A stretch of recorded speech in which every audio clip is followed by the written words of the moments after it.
Jangan lupa like, komen, dan subscribe channel YouTube TVRI Bengkulu dan nyalakan lonceng notifikasinya.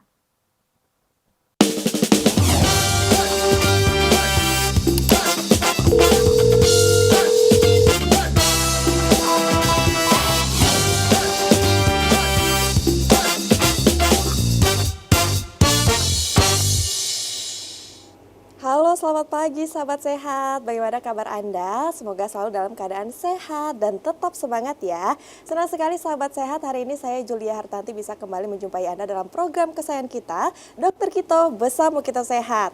Dan pemirsa, seperti biasa ya, Dokter Kito senantiasa hadir dengan berbagai informasi, edukasi, dan juga inspirasi seputar dunia kesehatan. Nah sahabat sehat, kali ini kita akan membahas mengenai akne vulgaris, suatu kondisi pada kulit wajah yang biasa terjadi umumnya pada remaja dan juga dewasa muda yang ditandai dengan munculnya komedo dan tanda-tanda lainnya. Seperti apa akan kita bahas langsung bersama dengan dua narasumber cantik kita yang sudah hadir pada hari ini. Langsung saja kita sapa, yang pertama ada Dr. Wenti. Halo dokter. Halo Mbak. Bagaimana kabarnya? Alhamdulillah baik. Baik, sehat ya. Sehat. Perjalanan lancar? Lancar, cerah ya. Cerah ya, seperti Dokter Wenti ya, cerah. Nah Dokter Wenti dan juga pemirsa juga hadir bersama dengan kita Dokter Bella. Halo dokter. Halo, selamat pagi. Pagi, bagaimana kabarnya? Cerah sekali hari ini. Alhamdulillah baik. Baik, perjalanan aman, lancar. Aman, alhamdulillah. Alhamdulillah. Nah dokter, hari ini kita membahas mengenai akne vulgaris. Ini umum terjadi ya, mayoritas setiap orang itu rasanya pernah mengalami ya dokter ya. Ini akne vulgaris ini memang betul kalau kita bahasanya jerawat gitu ya dok ya. Baik. Iya. Seperti apa dokter? Mungkin bisa diceritakan Oke, sedikit. jadi akne vulgaris itu memang benar sih kalau bahasa awamnya singkatnya aja jerawat itu biasanya pada wajah atau pada punggung, pokoknya pada lapisan kulit yang banyak kelenjar minyaknya. Berarti semua tubuh ini yang Ya, memang bisa banyak berpotensi untuk jerawat. bisa potensial ya Iya. terjadi jerawat atau Benar. akne vulgaris tadi. Mungkin bisa langsung dijelaskan Langsung aja ya? ya? Oke, silakan Dokter Wenti.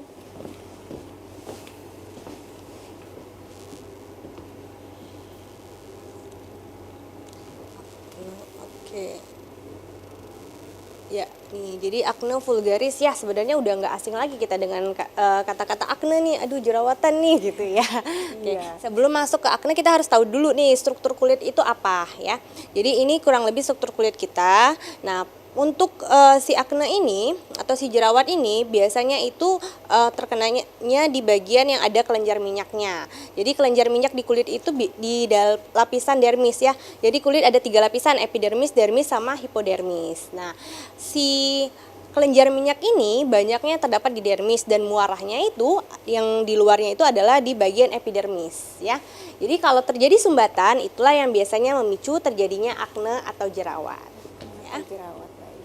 Benar. Nah, secara definisi jerawat atau akne adalah peradangan kronis pada folikel kelenjar minyak yang tadi ya, kelenjar minyak tadi yang ada di dermis dan muaranya di epidermis biasanya. Berupa gambaran yang beragam, bisa komedo, bintil-bintil, nanah, benjolan hingga kista. Jadi, si akne ini dia sifatnya kronis. Jadi, pasti dia akan dalam jangka waktu. Bisa 1 minggu, 2 minggu, sebulan, 2 tahun. Nah, jadi kan bisa jangka panjang ya, bisa lama. Dan kemudian bentuknya polibentuk ya. Jadi bisa bentuk komedo, bintil-bintil kayak nanah isinya, kayak bisul kalau kata orang ya, atau berbentuk kayak kantong. Kalau kita bahasa medisnya bilangnya kista. Nah, seperti itu ya, jadi banyak sekali ragamnya, banyak bentuknya, tidak satu macam saja. Dan selalu diawali dengan yang namanya komedo. Karena tadi terjadinya awalnya itu dari penyumbatan si kelenjar minyak itu ya. Nah dok, izin, itu kan kista tadi dikatakan seperti kantung gitu ya, Kantung, benar. bukan penyakit kista. Itu Bukan, ya bukan. bedanya. Baik. Jadi kista itu kayak dia ada kantong yang berisi cairan. Nah, itu namanya kista. Nah, angka kejadiannya terjadi 80-100 populasi di dunia pasti mengalami akne ya, baik yang ringan maupun yang berat ataupun yang sedang ya. Dan untuk remaja muda sampai usia lanjut itu 16-19 tahun ya. Untuk laki-laki untuk laki-laki, kemudian 14-17 tahun untuk perempuan. Di Indonesia sendiri, kasus nomor 3 terbanyak yang datang ke rumah sakit atau ke klinik itu adalah akne. Jadi sebenarnya akne ini bisa self-limiting, bisa sembuh sendiri, tapi dia akan banyak dampaknya. Yang paling sering adalah psikologis. psikisnya yang terganggu ya. Dok, itu kan kalau jerawat kan penjelasannya peradangan kronis. Berarti kalau dia baru muncul komedo, bintil-bintil itu belum bisa dikatakan jerawat atau sudah bisa gitu? Sudah bisa dikatakan jerawat, tapi dia ini kronis pasti karena penyembuhannya itu. Tidak mungkin 1-2 hari aja. Dan proses penumpukan si kelenjar minyak itu tidak terjadi dalam 1-2 hari. Pasti sudah terjadi sebelum-sebelumnya. Cuman baru disadari ketika sudah muncul. Ya, muncul bentuknya yang merah, bentuknya terasa nyeri atau terasa panas. Nah, baru situ baru kita oh ini jerawat nih gitu. Padahal dari komedo itu sudah bisa dikatakan jerawat ya. Baik, Dok. Oke, jadi akne vulgaris merupakan inflamasi kronis tadi ya. Kemudian dijumpai pada remaja dan dewasa, 85% itu usia 12 sampai 25 tahun ya. Nah, meskipun akne vulgaris dapat sembuh dengan sendiri, kelainan ini dapat menyebabkan masalah psikologik dan meninggalkan jaringan parut ataupun hiperpigmentasi setelah peradangan. Jadi hiperpigmentasi itu adalah kehitaman atau bekas-bekas flek kalau kita bilangnya ya. Kemudian jaringan parut itu kayak skar, bopeng, nah seperti itu. Itu jika tidak ditangani dengan tepat. Walaupun dia bisa sembuh sendiri, akan lebih baik jika segera ditangani supaya tidak meninggalkan jejas-jejas atau bekas-bekasnya. Yang nantinya bisa jadi bopeng. Benar, gitu bisa ya. jadi bopeng. Terus kalau sudah bopeng atau skar, itu penyembuhannya akan lebih rumit lagi. Karena kulit yang sudah rusak tidak gampang untuk diobati dengan obat saja atau dioles-oles saja, pasti harus dengan tindakan. Ya. Nah, untuk ini epidemiologinya nice to know aja sebenarnya ya. Untuk di global sini ada 9,4% kejadiannya ya, urutan ke-8 pada tahun 2015. Untuk di Indonesia sendiri urutan ketiga ya pada tahun 2015 kasus akne itu ya. Kemudian nah ini dia kelainan pada pilosebaceous tadi ya, kelenjar minyak, terutama terjadi pada remaja dan dewasa muda. Kenapa nih remaja dan dewasa muda terus dibahas dari tadi? Nanti kita jelaskan ya, kenapa target akne itu lebih banyak pada remaja dan dewasa muda. Oke, kemudian lesinya polimorfik tadi ya, ada komedo, ada nodul yang nanah-nanah, ada bintil-bintil ya.